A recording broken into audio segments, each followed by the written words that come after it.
Hello, Corbin. How are you today? Doing fan freaking tastic. What is happening, Trisha? Oh, just recording podcasts over and over. Let's do it. Yes, Let's add one of the books. exactly. All right. So we'll get started with the very first question. And it is, what is your biggest dream or aspiration? Mm.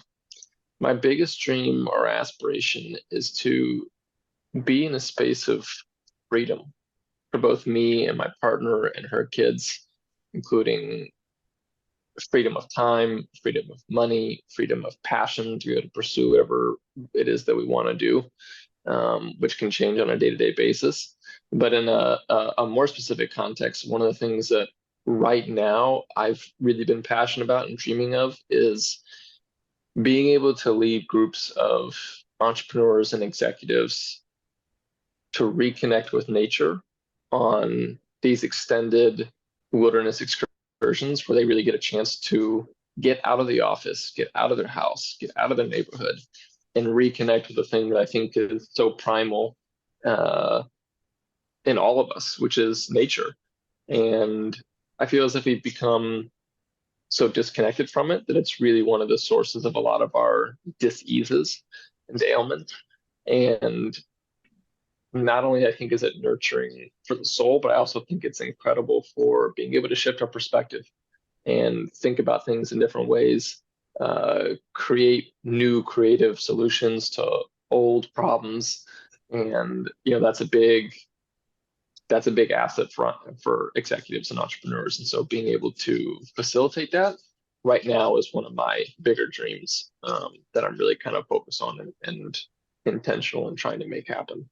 Yeah, are you doing that here in Kansas City, Missouri? So I live here in Kansas City, but the goal would be to take people out to maybe some more exotic places like um, Colorado and the Rocky Mountains, New Mexico, and kind of like the high desert down there.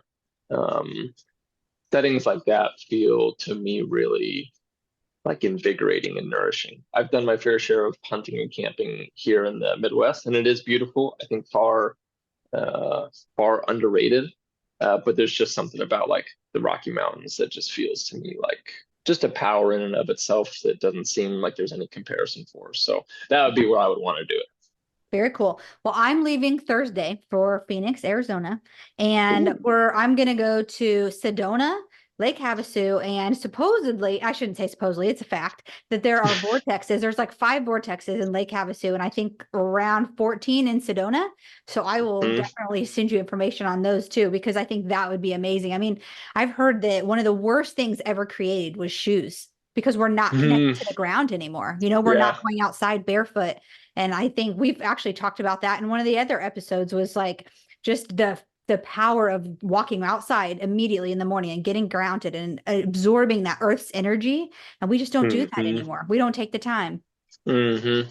I think there was I can't remember which philosopher it was, but maybe your artist it was. I want to say it was maybe Da Vinci that said that like all ailments of the body start in the foot. And I think that like if you look at some of like the Eastern medicine, there's like five maps to the body, which are your eyes, your tongue, your hands, and your feet.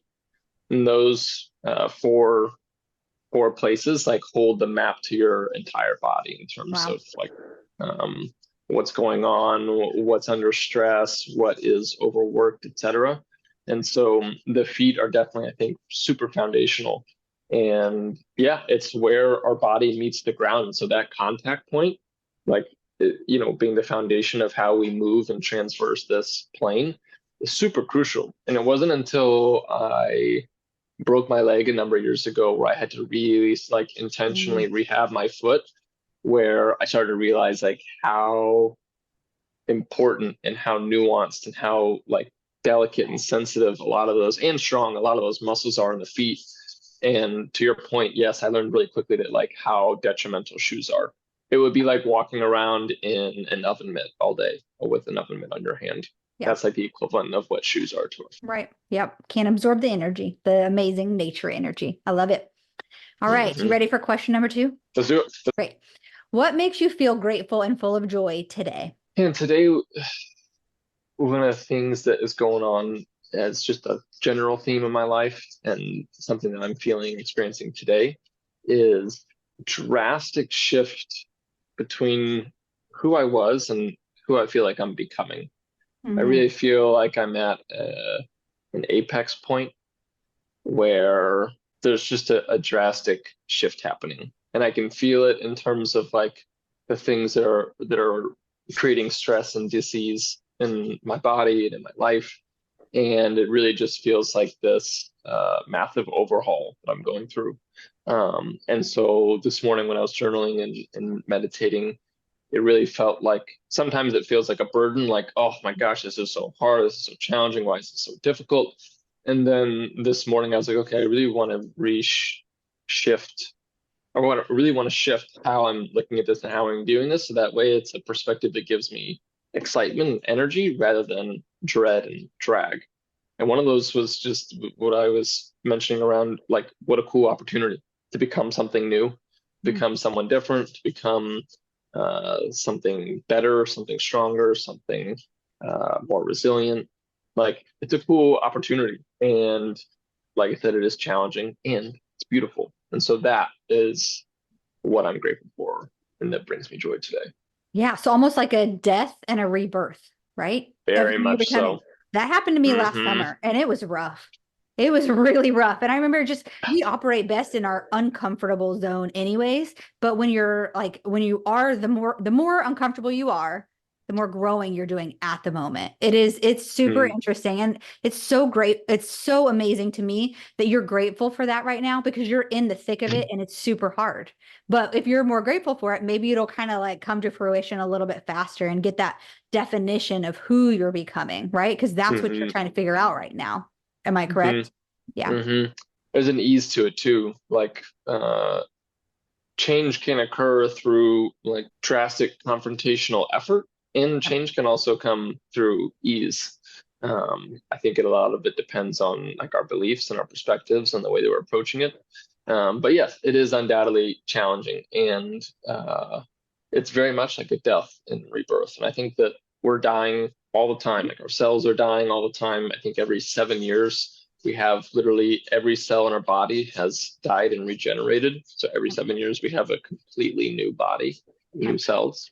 And so yeah, it's one of those just like everything all the time, all at once kind of deals, and just trying to kind of hang on and keep like the vision clear in terms of like where it is that I want to go. Because I think that that's something else that can get lost in these challenging times because we get so caught up and focused on the challenge and the difficulty that we forget like where it is we're trying to go. And when we have that destination and point, it makes it a lot easier, I think, to withstand and weather all the challenges and difficulties.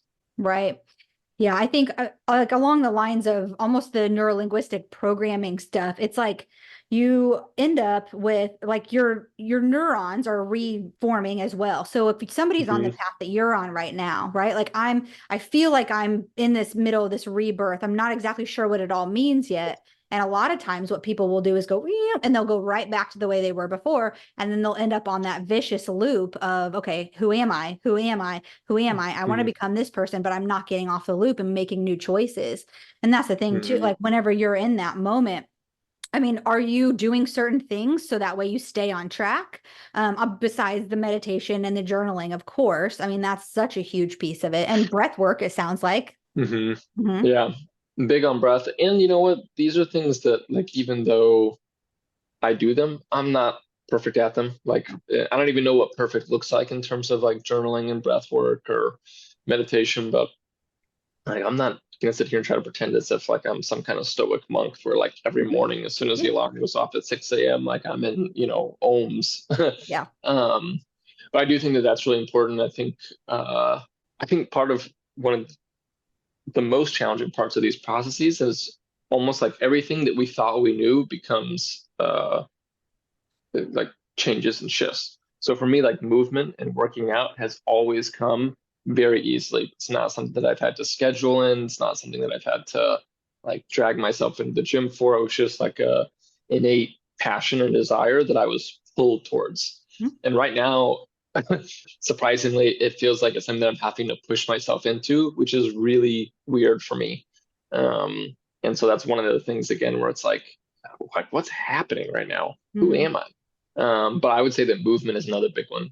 So you got, meditation and journaling and breath work, both practices that can be done in somewhat stillness.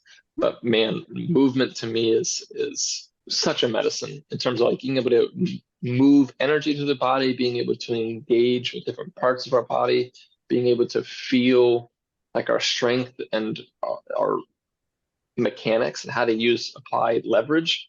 It's so crucial on so many different levels. Like that's one of the other ones that I think is huge, Yeah. besides the ones that you mentioned.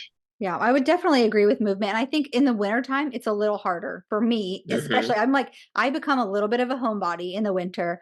And I will tell you that going to hot works where it's 130 degrees where I can work out, that is my saving grace because my feet actually are warm for one time during the winter. Hmm. Every single time I go there, I know my hands and my feet are going to be warm.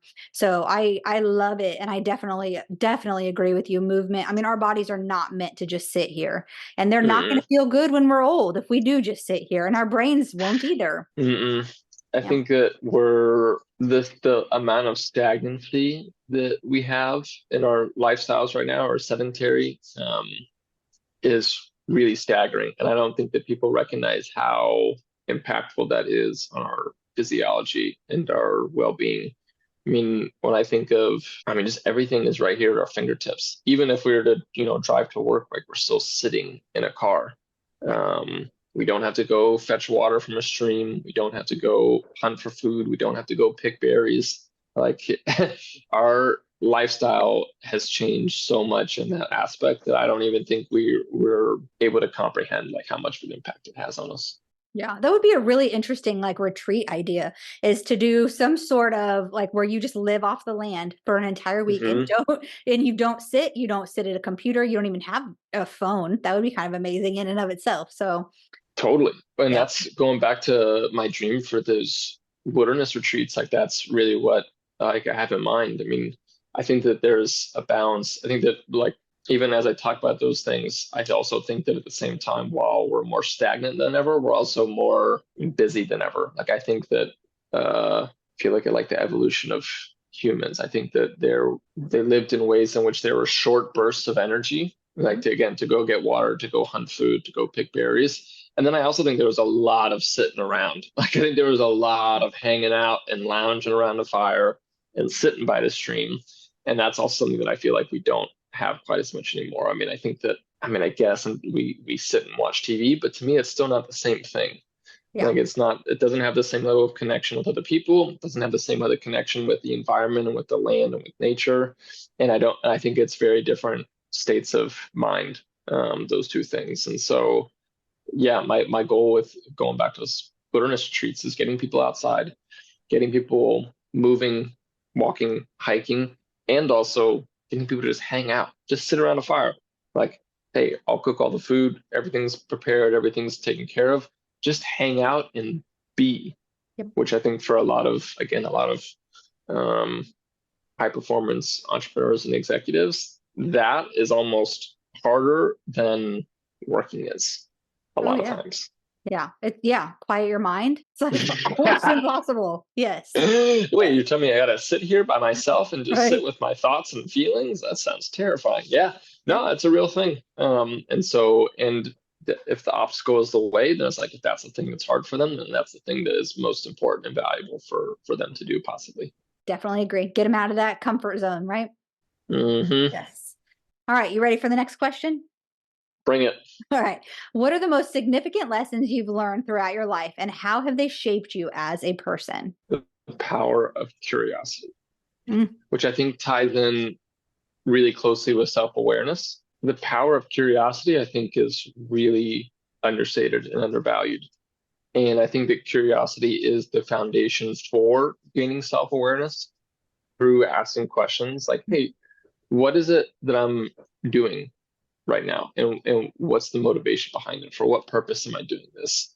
What's driving me to do this? How am I showing up in A good one. in life and relationships? Yeah. Mhm. And these questions are really the key to expanding our self-awareness. And I think that it not only applies to learning about ourselves, but learning about anything. If it's a hobby, if it's a job, if it's a task, if it's a relationship, like the power of asking questions and getting curious, I think is incredible. And I think that it's led in the ways that it's impacted my life. Again, I already mentioned like the self-awareness. I feel as if it's been crucial for growing my awareness of myself, but then also of other people around me, like asking questions. I Yep. just think that it's such a powerful connector.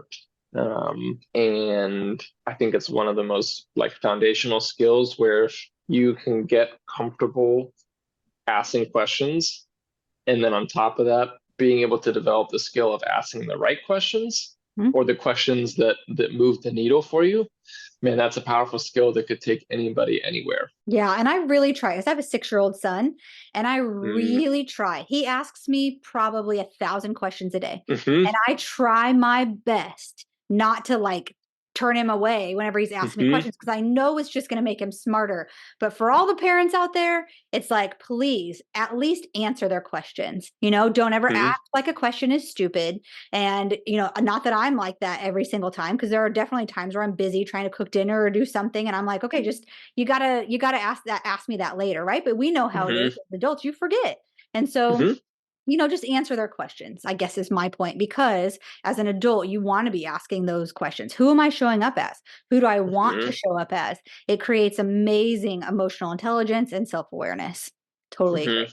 I'd even add on top of that, while it's important to answer the questions as best as possible, I also think that being as honest as possible Mhm.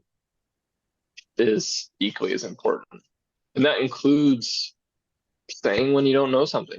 Like if Yep. your kid asks you a question, it's like, dang, buddy, I don't really know, but tell you what, why don't we go find out together?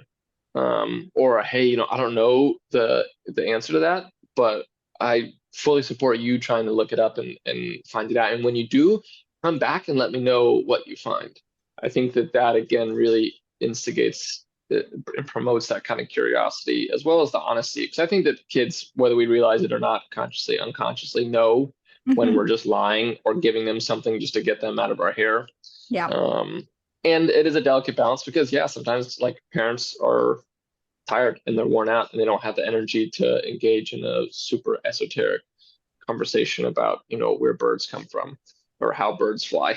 Right. And I do think there's a balance of like, hey man, mama's really worn out from a long day at work. I'm really proud of you for your curiosity and asking these questions.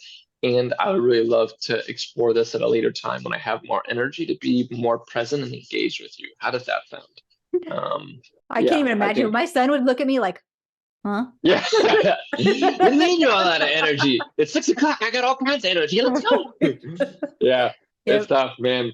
My partner has 2 kids from a previous marriage, Mhm. and they're 10 and 12-year-old girls. And the amount of things that I'm learning about myself and about life through, I don't want to say the word parenting, another parent, but from supporting them has been wild. And so I think that those are probably the 2 biggest things. I think 3 of the biggest things that will expose all of our beliefs and our shit, for lack of a better word, Yep. is being in a romantic relationship, having kids, and starting a business.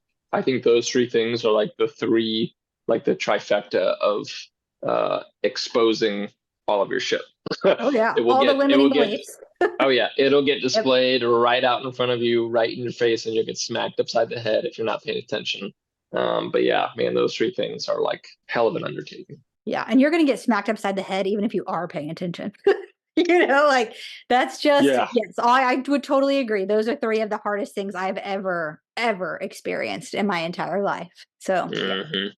Hard. absolutely. Agreed. So what inspires you and motivates you to keep going even when faced with challenges? That's honestly one of the things that I'm redeveloping right now for myself. Like in this period of change is finding that why, finding what it is that's motivating me because I think that so I'm not big into astrology, but based on what I heard and what I understand, I'm in the midst of my Saturn's return, which is like a huge upheaval of oneself, and it's a big kind of Shift. Defining shift in most people, in many people's lives.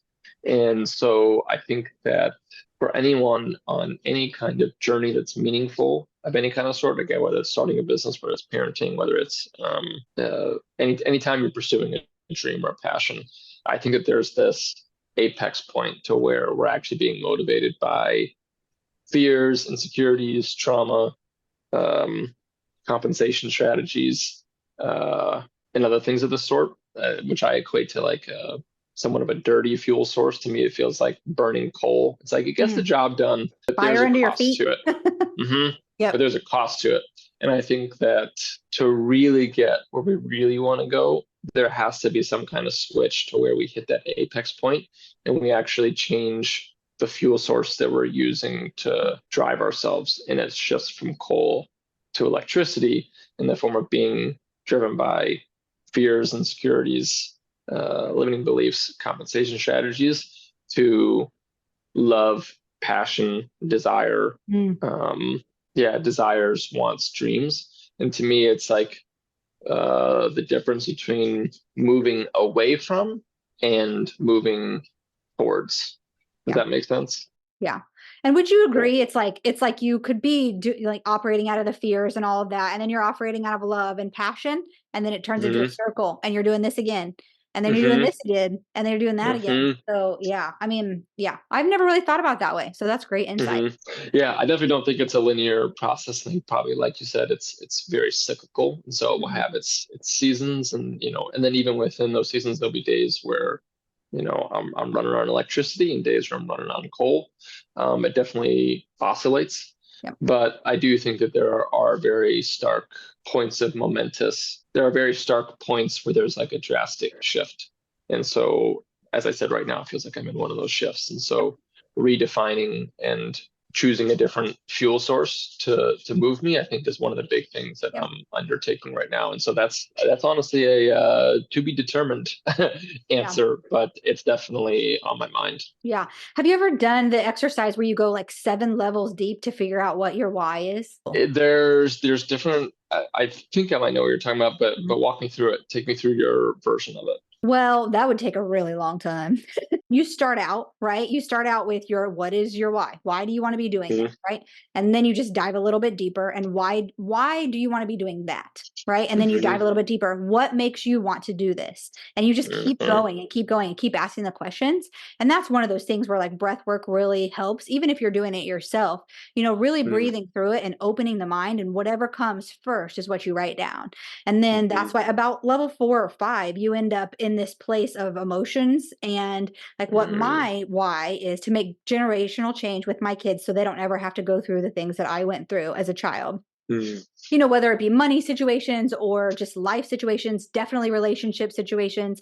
A lot of kids nowadays and forever didn't see healthy relationships to be able to create their own eventually anyways. And so I think that, that is definitely my why, but it took to get to level 7 to get down to the nitty gritty of why I actually do what I do. Because I started out with me up here, right? Of why I'm doing this. And then it ended up getting a little bit deeper. And tears were flowing by level 4 or 5. So, but it's it's a really good exercise to go through. I appreciate that. I like that a lot. I'm gonna try that out later on, because I know that that's also like one of the, I believe it's an NLP technique as well, is like, well, for what purpose do you want this? Or for what purpose? And I do think that there are levels and layers to it. And that's where I feel like the curiosity is so important. It's like the thing that's on the surface that's presenting itself, that's for all to see, that's easy and right in front of you. Like, I'm not saying that it's not true. I think it is. And I think that there are more levels and layers underneath it that hit a little bit closer to the origin point. So, and they stick with you longer. When it's deeper, it sticks with you longer. Yeah. For sure. Then, having a note somewhere of what your why is, right? Like that'll keep you going for sure. Definitely. So that's one of the things that I'm currently in the process of like redefining. And again, sometimes it feels challenging because it's like, oh man, why am I doing this? Like I do not have the energy or motivation for this. And the beautiful, reflection of that though, is that it's okay, cool. Like I got the opportunity to really understand and define like what it's going to take to move me into action. And I actually was just talking about this with someone the other day, but one of the cooler definitions that I've heard for God is that your God is whatever moves you to action. And so for some people, it's money. For some people, it's notoriety. For some people, it's, image and reputation. And for other people, it's, hey, there's a purpose in terms of the impact I'm trying to make here. And whatever it is that moves you to action, that's your God. Kids, sometimes I think that's another weird one when it comes to parenting, is when you see like the helicopter lawnmower parents. Like in a way, when the only thing that moves them to action is their kids, it's like they're almost deifying their kids, which I'm not saying is necessarily good or bad, but I do think that there are points to where it becomes potentially dysfunctional. So anyway, so to your point, what moves you to action, it ends up a lot of in that definition, that thing that moves you to action can become your God. Be careful, right? Yeah, exactly. Yeah, exactly. Be careful what you're deifying. All right. So the next question, I'm going to give you two options of how you want to answer it. So the first question, what do you hope to leave behind in the world as your legacy? But what I really, really want to know behind that question is what do you want people to say about Corbin at your funeral? Largely, I think that the notion of a legacy is, I think, sometimes futile. I think a lot of times there's this desire to like be remembered. But for the most part, like even some of the greatest, most fantastic, like loving, kind, entertaining, funny, talented people are quickly forgotten. I think I saw someone say the other day, like Betty White died last year, I think around this time. It's not like on anybody's mind. Like people aren't waking up and like, man, I just wish Betty White was still here. Yeah. And she was an incredible woman, incredible change maker, incredible person. There's maybe a day where it's like, oh, bummer. But then after that, people move on.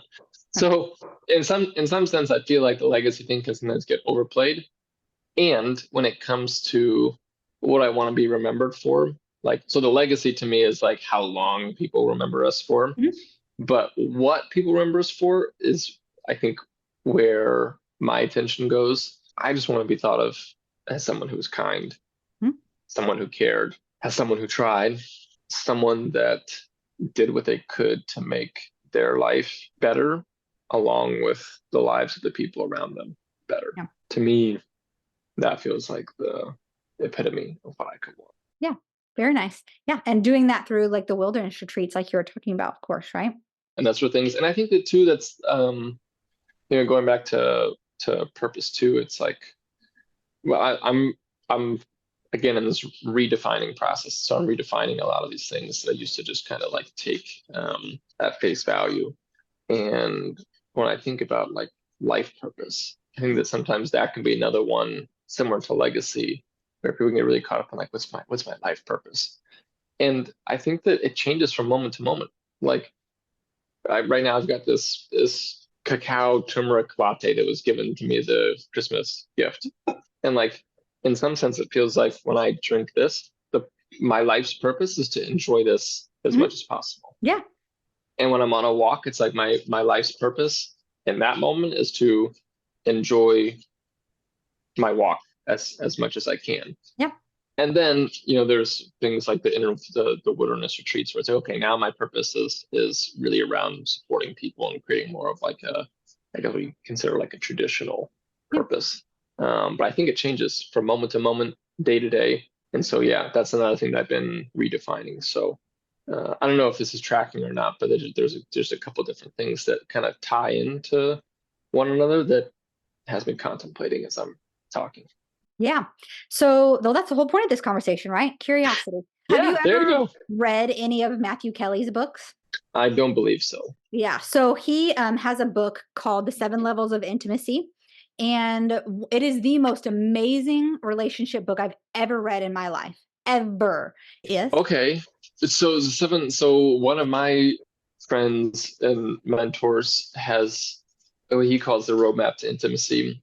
And I don't know where he got it from, but I'm going to share with you I don't even know if it's 7, but I'll go through this progression and tell me if it's the same as Matthew Kelly's. So the roadmap to intimacy that my friend shared with me is tolerance, Mhm. acceptance, Mhm. safety, vulnerability, connection, and intimacy. That's not exactly the same. Okay. They're definitely different than that. But Okay. I wasn't the whole point of me saying that was more about like your purpose. So what Mm, Matthew Kelly says in the book, which I would recommend it for many, many reasons, especially reading it with your partner would be, oh my gosh, just amazing. I've done that and it is phenomenal. So but what he says is that your purpose is just to be the best version of yourself.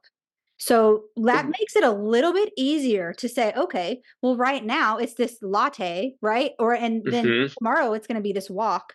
The next day it's going to be reading a book or whatever it is. And it's like, if you just operate out of the fact of just being the best version of yourself in every decision you make every day, okay, is this going to make me better? And your partner, right? Is this going to make them better? I'm going to support them in this if it is. So I think hmm that kind of loosens up the whole idea of figuring out exactly what your purpose is and not having hmm to define it like to a T in one sentence. And it's hmm like, that is the sentence, right? I'm got to be the hmm best version of myself. That's my purpose. And whatever I do on that path is my purpose. It's like living out hmm your purpose. So it's a great, hmm great book for many reasons. I do like that a lot. I think what we're speaking to is diversifying. So the Yep. idea that like our life purpose is supposed to be singular Yep. and unwavering. I think being able to diversify that to be any number of purpose, number of purposes at any moment, like you said. Hmm. The one thing I will add on top of that I think again in the self-help personal development space, I think can sometimes get like left out is that, and this also ties into the fuel source thing, the being a better version of myself. There's a stark contrast between trying to be a better version of myself because I'm not enough as I am, Hmm. and a stark and contrasted with what's the best version of myself because I want to see what's possible out of like love and desire and curiosity and enthusiasm. Those two things I think are a big shift when it comes to like the personal development path, because a lot of times like we can be striving to be better, to be more, to be uh, whatever it is, but it's still kind of coming out of that Lack. shame space. Yeah, that shame space of like I'm not enough, I'm Yep. wrong, bad, broken, not enough, or too much as I am. And so that's again, I think, another one of those like very distinct turning points Yeah. for anyone that's on any kind of journey to be their most realized, fullest, freest self. Is that switch from like shame to acceptance. Yeah, I think yes, I would definitely agree because you're either operating out of lack or you're operating just out of desire to be better. And I think the hmm desire to be better is just out of love and passion and all that. It is. It's like what you said with the whole fuel source is one or the hmm other. And I think that if you stay in this this lack place, then you're never going to allow things to come into you anyways. And I think that people in the personal development, it's just a little bit deeper of a subject, right? About you being the creator of your life. I believe in God and I believe he created us, but I also believe that he gave us the tools that we get to make our own choices, do the action steps to get closer to who we want to become. And there's nothing wrong with becoming a new person. There is hmm not, I mean, people think, oh, well, why would you want to become someone new? Well, I do. I want to get off this roller coaster or this like hamster hmm wheel of life and just like skyrocket into who I want to be. And whatever, whoever's definition of that, it's your definition, right? Of exactly who you want to be. And you get to make that decision. So, but it's a much deeper conversation. And a lot of people stay on that like surface level of personal development. And we know Yeah. what we're talking about is much deeper than that. hmm It's Yep. like I think I've coined it self-development syndrome, Mm, where it's like in the process and the pursuit of being this better version of ourselves, we're actually ingraining the very patterns of trauma and scarcity and shame that like we're trying to heal and grow from. yeah. So it's a vicious cycle, but I do think that again they have very distinct differences in how it feels when we're moving out of lack and out of scarcity and out of shame versus love and abundance and acceptance and desire. it's like coal and electricity, very, very different energetic signatures. Absolutely. Absolutely. And so the last question that I have is, what is one action you take every day to get you closer to your dreams? That's the thing. I wish I could say that I do something, that I'm so consistent that I do something every day. I mean, I have a journal, have a planner. I think I'd be lying if I said there's something that I do every single day over and over again. But I would say that it's really an amalgamation of various tools. Like it's combination of breath work, meditating, journaling, of dreaming. Like I like to take Envisioning. time and just dream, just like, what do I want? Mhm. What do I see for myself? What do I want my day to look like? What do I want myself to look like as I'm moving through my day? Um, that's probably actually, I guess technically, if there was something I do every day, it's that imagination. The imagination, it happens every day, no matter what. And it's not something that I schedule time for. It's like at 7 o'clock in the morning, I'm going to start dreaming. It's just something that happens innately. I think that that's one of the things that make human consciousness unique, is our ability to dream and think about the future and what we want it to look like. And so I think that which ties in very well with your Mhm. emphasis on dream coaching. But yeah, that's honestly the thing that I probably do the most consistently every day to progress forward. Yeah. And I think that for me, the dreaming is probably one of the most powerful things you can do, which it can be during meditation. It can be during Hmm. journaling. It can be during breath work, all of those things. And the sitting with the feeling that you want to feel, right? You had mentioned Hmm. freedom at the very beginning of this. And the last podcast we recorded actually was all about freedom. And it's like, I feel like Hmm. every person wants freedom, and whatever that means to you, again, right? It's just defining it how you want it. And I think that I would sit, this is it's something I probably really haven't said out loud, especially not to this many people, but I sat in my meditation chair, and was single for about 3 years. And I sat in my meditation chair a lot. And I dreamt Hmm. about what it would be like to be with my person and just sit in that love, and that just knowing, no matter what I was doing, if it's in the mountains, reading a book and like sitting by the fire with this person, right? And just having this passionate feeling, this intimate feeling. I would wake up from meditation in tears. And Hmm. it was just amazing to me what that brings forth, right? Whenever things manifest into your life, again, we are the creators of our life. So if you can sit in creation, in that imagination, in that dream mode, and every single day, that is the most powerful thing you could ever possibly do, because eventually it'll just come to fruition the more you do it. So, Hmm. yes, I'm very, very passionate about dreaming, imagining, envisioning, all the things that have to do with that. I think that there's such an importance, because is dreaming the only thing that's going to get us to where we want to go and to manifesting what it is that we're dreaming about? Absolutely not. There's all kinds of action and other steps that need to take place. And I don't think you can have it without, I don't think you can manifest anything meaningful without having some kind of imagination or dream Yep. for it. And I think that, again, going back to that contrast between fuel sources and moving away from something or being pulled towards something, um, when there's a dream and a vision in place, I think it makes it a lot easier to get pulled towards something, because you're creating something that is in alignment and out of desire with you, that I think will innately pull you.